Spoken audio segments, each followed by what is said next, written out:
नमस्कार मित्रांनो. देशात आणि राज्यात कोरोना नावाचा एक विषाणू अक्षरशः नाचत आहे आणि या सर्व परिस्थितीतून बाहेर काढण्यासाठी आपल्या महाराष्ट्र राज्याचे सरकार आणि त्याचे नेते उद्धवसाहेब ठाकरे अतिशय चांगलं काम करत आहेत. या सगळ्यातून आपल्या सर्वांना बाहेर काढण्याची जबाबदारी सरकार घेते. फक्त त्यांची एकच अट आहे की आपण खबरदारी घेतली पाहिजे आणि ते आपण घेत आहोत. सरकारही त्यांच्या पद्धतीने अतिशय चांगलं काम करते.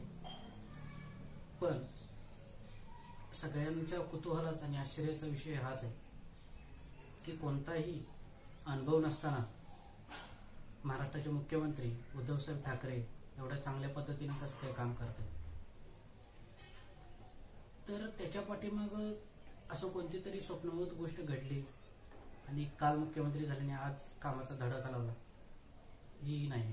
त्या पाठीमाग खूप मोठं तपश्चर्या, त्याला खूप मोठा इतिहास आहे. कोणीही माणूस असा हिऱ्यासारखा लगेच चमकत नसतो. मित्र, आपण जर पाठीमाग उद्धवसाहेब ठाकरेंच्या पाठीमाग त्यांच्या या जडणघडणीवर जर प्रकाश टाकायचा म्हटलं तर आपल्याला 19व्या शतकात पहिल्यांदा जावं लागेल. तेव्हा 19व्या शतकाच्या सुरुवातीलाच काही प्लेगची साथ आली, इतरही काही रोग होते, त्यानंतर दुष्काळ पडले. तरी या देशातला माणूस हटला नाही, या महाराष्ट्रातला माणूस हटला नाही. तसंही लढण्याची त्याची वृत्तीच आहे. तो लढल्याशिवाय कधी पडतच नाही आणि पळायचा तर विषयच नाही. सुरुवातीच्या काळात या देशामध्ये किंवा महाराष्ट्रामध्ये हुंडा, बालविवाह, सती जाणं आणि इतर अंधश्रद्धा, रूढी परंपरा या सगळ्यात हा देश आणि हे राज्य गुरफटलेलं होतं. यातून लोकांना जात धर्म याच्या पलीकडे माणूस म्हणून जगण्याची एक वृत्ती, एक दृष्टी देण्याची गरज होती आणि त्याच काळात काही नेते निर्माण झाले. त्यावेळी या सगळ्या नेत्यांच्या गर्तेत एक माणूस, केशव सीताराम ठाकरे, हो तुम्ही सर्वजण प्रबोधनकार म्हणून त्यांना ओळखत असालच. त्यांनी अतिशय चांगल्या पद्धतीनं त्यांची जर जीवनगाथा कोणी वाचली असेल तर त्यांच्या लक्षात येईल की 19व्या शतक आहे त्याचा जो पूर्ण कालखंड तुम्हाला वाचायचा असेल तर ते एक चांगलं पुस्तक आहे. तर त्यामध्ये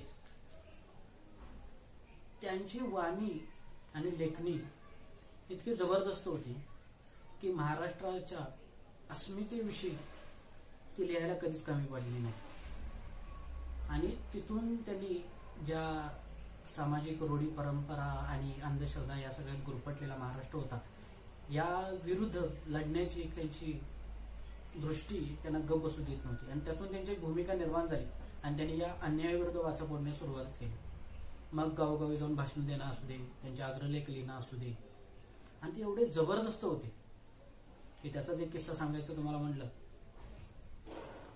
तर म्हणजे त्यांच्या लेखणी आणि वाणीचा, तर नेहरूंनी त्यांच्या ग्लिम्प्सेस ऑफ इंडियामध्ये छत्रपती शिवरायांविषयी अवमानकारक थोडंसं लिहिलं होतं. तर त्यांनी सुरुवातीला मराठी अग्रलेखातून त्यांना कडाडून विरोध केला. मग त्याच्यातून त्यांना हवं ते साध्य होत नव्हतं म्हणून त्यांनी इंग्लिशमध्ये सुद्धा काही अग्रलेख लिहायला सुरू केले आणि त्यातून आणि इतरही महाराष्ट्र राज्यातील लोकांच्या विरोधामुळे नेहरूंना ती गोष्ट माफी मागावी लागली त्या गोष्टीविषयी आणि ते त्यांनी पुढील आवृत्तीमध्ये ते सगळं काढून टाकण्याचा विचार केला. तर मित्र, त्यावेळेस एक महाराष्ट्रात एक वातावरण निर्माण झालं होतं की हा ठाकरे वाघ जिवंत आहे आणि हा जागता जोग ज्वलंतच राहील. एक भूमिका निर्माण झाली की प्रबोधनकार नावाचा माणूस कुणालाही सहज भेटू शकतो. अन्यायाविरुद्ध पेटून उठण्याची ही ठाकरेंची पहिली वेळ म्हणता येणार नाही, ही पहिली भूमिका प्रबोधनकारांनी सुरुवात केली. जनतेविषयी मनात तळमळ असली पाहिजे. त्यानंतर प्रबोधनकारांचे शाहू महाराजांविषयी सुद्धा चांगले संबंध होते. शाहू महाराज त्यांना कोंदड म्हणत, कोल्हापूरचे शाहू महाराज. तर शाहू महाराजांविषयी ते किती जवळ होते याविषयी घटना सांगायची म्हणली तर लोकमान्य टिळकांचा मृत्यू झाल्यानंतर, आणि तुम्हाला कदाचित माहिती असेल की शाहू महाराज आणि लोकमान्य टिळक यांच्यामध्ये थोडे मतभेद होते. मतभेद असले तरी टिळक जेव्हा देशासाठी लढतायत म्हटल्यावर कोल्हापूरच्या शाहू महाराजांनी जमेल तशी त्यांना मदत केली. कारण वैचारिक मतभेद वेगळे, पण देश प्रथम, राष्ट्र प्रथम ही भूमिका कोल्हापूरच्या शाहू महाराजांच्या अतिशय चांगल्या पद्धतीने होती. तर लोकमान्य टिळकांची मृत्यूची बातमी आली आणि ती शाहू महाराजांना समजली. शाहू महाराज फक्त जेवायलाच बसलेले होते, नुकतेच जेवायला बसलेले होते. त्यांनी ताट पुढे ढकललं आणि म्हणले, मर्दाना माणूस घ्या. समोर लढण्यासाठी पण माणूस असावा तर असा असायला पाहिजे. आणि हे ज्यांच्या डोळ्यात एकच घडत होतं, हे सगळं प्रत्यक्ष जे पाहू शकत होते आणि ज्यांनाही माहित होतं, त्यापैकी प्रबोधनकारक म्हणजे शाहू महाराजांच्या जवळ किती ते होते. म्हणजे त्या त्या काळातल्या मोठमोठ्या व्यक्तींच्या सानिध्यात राहून त्यांनी अतिशय चांगलं काम केलं. दुसरी गोष्ट म्हणजे तुम्हाला सांगायची म्हटल्यानंतर महात्मा गांधी महासभेला महाराष्ट्रात आले होते आणि ते एके ठिकाणी थांबले होते. पण त्यांना त्या सभेला जाण्यासाठी कडाडून विरोध होता. लोक रस्त्यावर झोपत होते त्यांच्या मोटारीच्या आडवी रस्त्यावरच. पण पोलीस आणि या सगळ्या समोर अतिशय हतबल झाले होते गांधी आणि हे पोलीस. मग यातून मार्ग काढायचा कसा? तर त्यावेळी प्रबोधनकार आणि पोलीस यांच्या मदतीनं ज्या ठिकाणी थांबले होते तिथून एक त्याच्या मागून एक रस्ता होता, मागच्या दरवाज्यातून ते त्यांना त्या सभेस्थानी घेऊन गेले.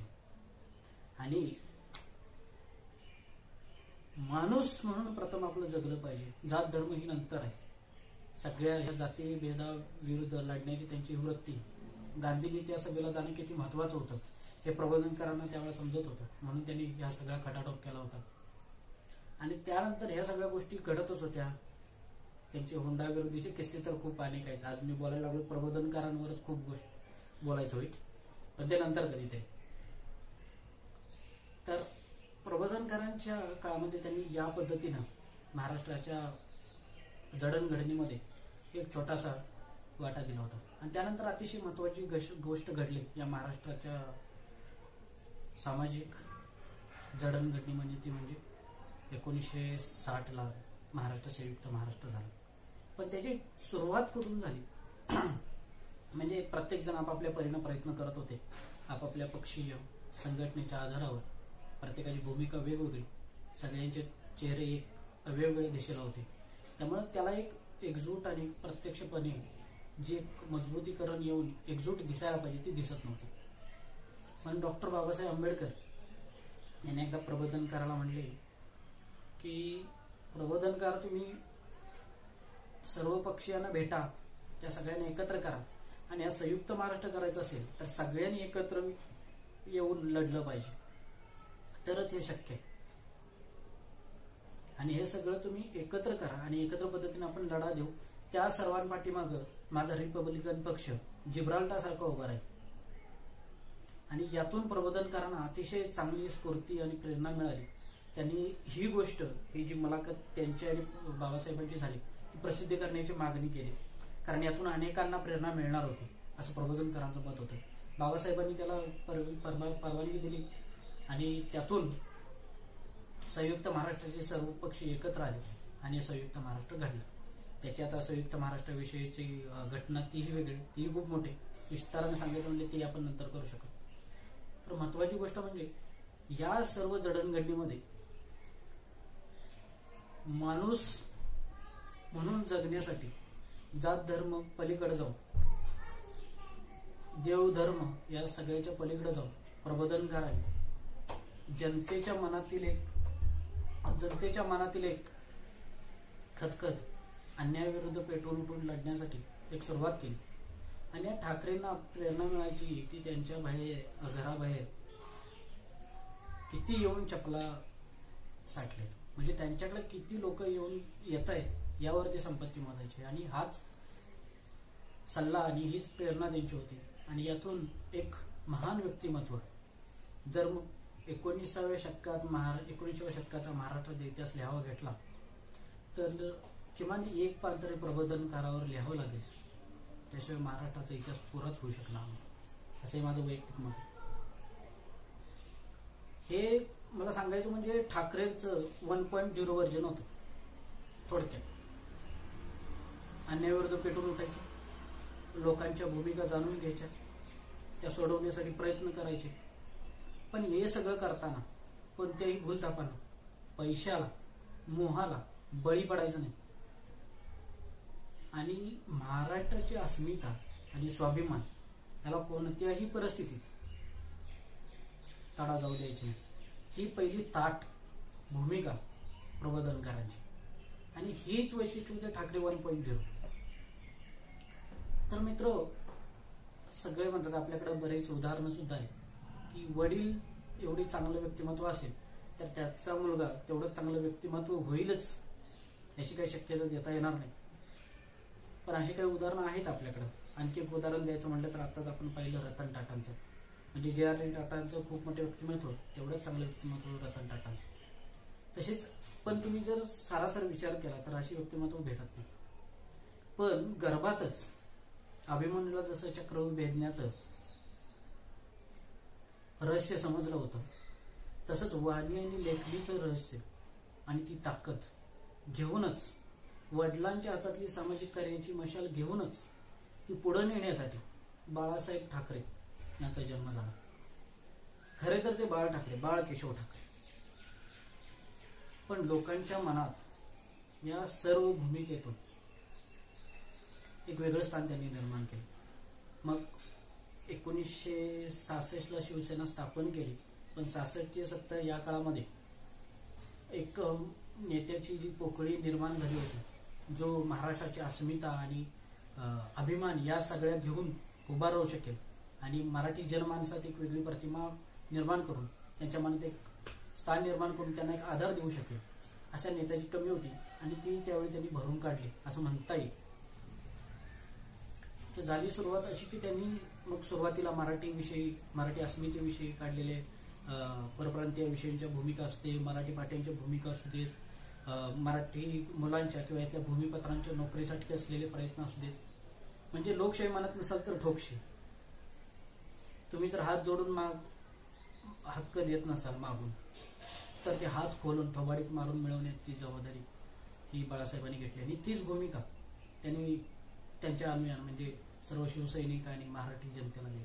आणि त्यातून एक पुन्हा महाराष्ट्राच्या मनात एक नव चैतन्य निर्माण झालं. छत्रपती शिवरायांची वेळी जसं चैतन्य मराठी माणसात निर्माण होऊन अन्यायाविरुद्ध चीड निर्माण होऊन जी भूमिका निर्माण झाली मराठी माणसाची, तशीच त्या पद्धतीनंच या महाराष्ट्रात पुन्हा एकदा ही भूमिका निर्माण झाली आणि मराठी माणूस पेटून उठला. त्यांच्या हक्काची गोष्ट घेण्यासाठी तो वाटेल त्या थराला जाऊ देत होता. जर थोडासा फरक बघितला तर एखादं जहाज असेल आणि ते जर एखाद्या समुद्रातून कुठेही न्यायचं असेल आणि कोणती आपल्याला माहिती नसेल, तर प्रबोधनकारांनी थोडीशी घेऊन गेले असते.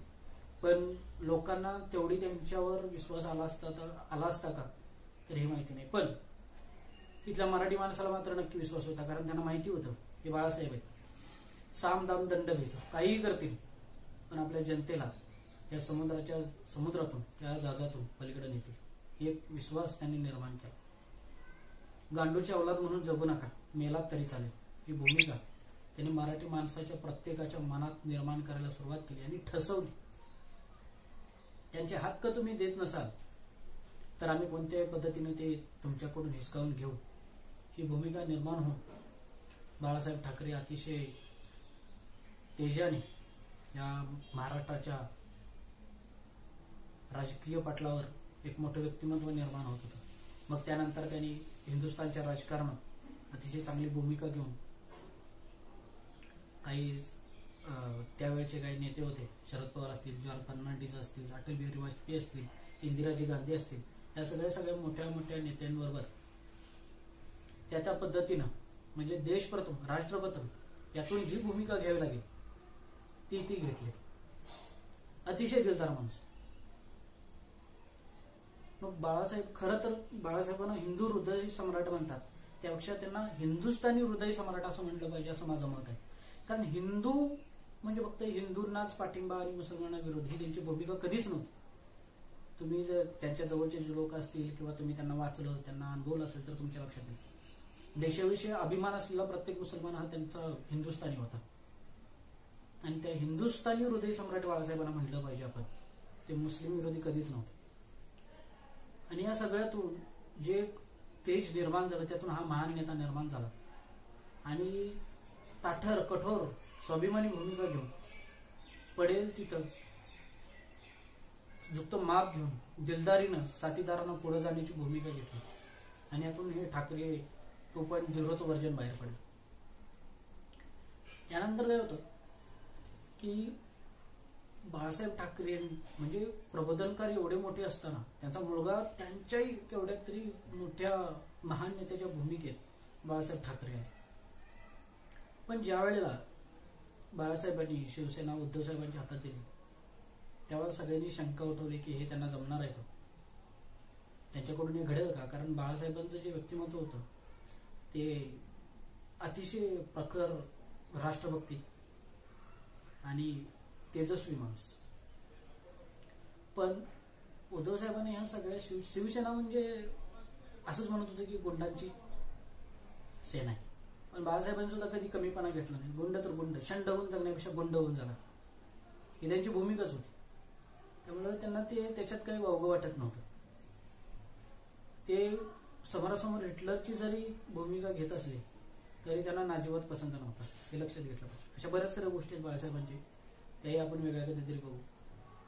पण यातून मला सांगायचं असं आहे की प्रबोधनकार हे 1.0 असते तर त्यांच्या हातातली समाजसेवेची जी मशाल आहे ती बाळासाहेबांनी अतिशय चांगल्या पद्धतीनं पुढे नेली. आणि जी संपत्ती म्हणजे त्यांच्या घराबाहेर चप्पल किती जमलेत ही जी त्यांची संपत्ती होती प्रबोधनकाराची, यामध्ये कितीतरी पटीनं मोठी वाढ करून त्यांनी संपत्ती स्वतःची वाढवली. म्हणजे प्रश्नांची उत्तरं देण्यात, ती लोकांची सोडवणूक करण्यात याविषयीची. मग बाळासाहेबांनी तर शिवसेना उद्धव साहेबांच्या हातात दिलेली, त्यांनी अतिशय चांगल्या पद्धतीने तो पुढे पुढे आणले. अतिशय शांत, संयमी, सज्जन माणूस. पण त्या शिवसेना हातात घेतल्यापासून त्या अक्षरशः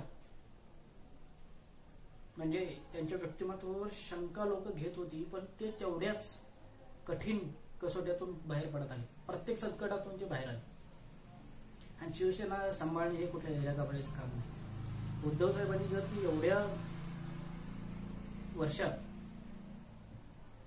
ती कमी न होऊ देता वाढवलीच असेल तर ती अतिशय जमेची बाजू आहे. आणि हे टिकवण्यासाठी त्यांचं व्यक्तिमत्व महत्वाचं आहे. त्यांनी काही बदल केले, मोर्चे, आंदोलनं, गुंडगिरी किंवा ज्या ठिकाणी मारून न्याय मिळवायचा या सगळ्या गोष्टीवर त्यांनी थोडासा आवड घातला. कारण बाळासाहेबांच्या वेळची परिस्थिती वेगळी होती, आताची परिस्थिती वेगळी आहे. कारण कार्यकर्त्यांवर झालेल्या केसेस ह्या सोडवण्यासाठीच पक्षाचा वेळ खर्च घालण्यात काही अर्थ नव्हता. आपल्याला काही वेगळ्या पद्धतीनं या सगळ्यावर भूमिका घेता येते का, ती मांडता येते का, आपण कोणत्या पद्धतीनं लोकशाहीच्या मार्गाने हे सगळं करता येईल का, ह्या सगळ्याचा सारासार विचार करून अतिशय शांत आणि संयमी पद्धतीनं त्यांनी शिवसेना पुढे चालवत ठेवली. आणि जेवढा त्यांचा साथीदार भारतीय जनता पक्षाने खोटेपणाचा जो त्यांच्यावर जो एक आळ आणला त्याच्यातून ते प्रखर चढले. कारण खोटेपणा हा मुळात ठाकरेंच्या अंगाचा स्थायी भावच नाही. अन्यायाविरुद्ध चीड हा सगळ्यात मोठा स्थायी भाव आहे. आणि हा अन्याय त्यांना अजिबात सहन झाला नाही. जर त्यांनी तो सहन केला असता तर ते बाळासाहेबांचेच नव्हे तर प्रबोधनकारांचे सुद्धा वारसदार सांगू शकतील की नाही, हे मात्र विचार करण्यासारखी गोष्ट आहे. उद्धव साहेबांनी आता ज्या पद्धतीने ही परिस्थिती सगळी हाताळत आहेत यापेक्षा मोठ्या गोष्ट म्हणजे त्यांनी शिवसेना हाताळली. आणि त्यांना जो प्रशासकीय अनुभव आता जो त्यांच्या कामातून त्यांचा दिसतोय, हे ऍडमिनिस्ट्रेशन आहे, हे शिवसेना गावोगावी पोहोचवण्यामध्ये, शिवसेनेचं ब्रँडिंग मार्केटिंग करण्यामध्ये किंवा या सगळ्या ज्या गोष्टी शिवसेना मनामनात ठसण्यासाठी बाळासाहेबांची जी दृष्टी होती माणसं जोडायची, पण ती ह्या डिजिटल मीडियामध्ये किंवा ह्या त्या नवीन शतकामध्ये ती कोणत्या पद्धतीनं अधिक मनावर रुजेल या पद्धतीनं उद्धव ठाकरेंनी स्वतः लक्ष घालून या सगळ्या गोष्टी केल्या असाव्यात. म्हणून हा सगळा अनुभव त्यांच्या आता फायद्यास येतोय, उपयोगात येतोय असं मला वाटतं. म्हणजे लोक म्हणतात की तिसरी पिढी किंवा नातू कर्तबगार निघतो. प्रबोधनकारांचं स्वतःचं असं काही राज्य नव्हतं, स्वतःचं पक्ष नव्हता, कुठल्याही संघटना नाही, तरी सुद्धा त्यांचं काम चालू होतं. बाळासाहेबांनी त्याच्या पुढे जाऊन स्वतःचा पक्ष निर्माण केला. तो महाराष्ट्रापुरता मर्यादित राहिला आणि त्यांनी भाजपला मोठं होऊ दिलं. आता नातू कर्तबगार निघतो म्हणजे उद्धव साहेब फक्त महाराष्ट्राचा विचार न करता आता इतरही राज्यात पक्षाचा विस्तार करून अतिशय चांगल्या पद्धतीनं जे महाराष्ट्रात आता जनमानसावर एक त्यांची एक छाप पडली, त्या सगळ्यातून ते देशभर पक्ष पसरवण्यासाठी विचार करते आणि स्वतःचे व्यक्तिमत्व शिवसेनेला आणि पर्यायाने महाराष्ट्राला ताटमानाने जगायला शिकवलंच आहे, पण आणखी दिल्लीच्या तख्तावर धडका मारता येतील असं ते व्यक्तिमत्व ठाकरे 3.0 घडावं असं एक माझं मत आहे. अशी एक माझी प्रामाणिक भूमिका आहे. मग कितीही विरोधकांच्या टीका झाल्या, काय झाल्या, तरी ज्या पद्धतीने आता पुरा महाराष्ट्र उद्धव साहेबांच्या पाठीशी उभा आहे तो तसाच राहू ही आपली एक प्रार्थना आहे. या सगळ्याचं सांगायचं सारांश आणि तात्पर्य की उद्धव साहेब काही महिन्यांपूर्वी फक्त मुख्यमंत्री झाले आणि त्यातून त्यांना एक काहीतरी स्वप्नवत आणि घडेल तसं हे मुख्यमंत्रीपद सांभाळण्याची भूमिका त्यातून आली असं मला वाटत नाही. त्याच्या पाठीमागं प्रबोधनकार ठाकरे 1.0, बाळासाहेब ठाकरे 2.0 आणि सध्या काम करत असलेले उद्धवसाहेब ठाकरे हे 3.0. हा जो प्रवास आहे हा खूप मोठा आहे. यामध्ये त्यांनी खूप गोष्टी सहन केलेल्या आहेत ठाकरे परिवारानं. जसं प्रबोधनकारांच्या वेळी ते मेलेले गाडगं, शेण त्यांच्या घरावर आणून टाकलेले प्रेत, त्यांनी जीवनपणी त्यांच्या गाडीला प्रेत येतात, या सगळ्या गोष्टी सहन करत महाराष्ट्रातल्या जडणघडणीमध्ये एवढा मोठा त्यांचा वाटा असताना एवढा सज्जन माणूस निर्माणच होऊ शकतो किंवा असं चांगलं व्यक्तिमत्व म्हणजे हिऱ्याला पैलू पडावा आणि तो हिरा चमकावा, तसं उद्धव साहेबांचं व्यक्तिमत्व सध्या चमकत आहे. आणि त्यासाठी ही फक्त 3-4 महिन्याची गोष्ट नसून मागच्या कित्येक दशकांचा काळ आहे, त्या कित्येक दशकांचं तप आहे, तपश्चर्या आहे आणि या सगळ्यातून हे व्यक्तिमत्व उभा केलं. खरं तर शेवटची गोष्ट सांगायची म्हणजे तर मला एक गोष्ट आठवती. ज्यावेळी नेपोलियन वाळवंटातून जात होता तर त्यांच्या निदर्शनाच एक म्हातारी व्यक्ती त्या उन्हाला सकाळचं ऊन अंगावर घेत बसलेली दिसली. ते ऊन अंगावर घेताना नेपोलियनला वाटलं की हा माणूस अंगावर कपडे नाहीत, काय नाहीत आणि असाच बसलाय. म्हणून तो नेपोलियन त्याला विचारलं, बोल मी सगळं जग जिंकून आलोय, तुला काय हवं, तुला पाहिजे ते सांग.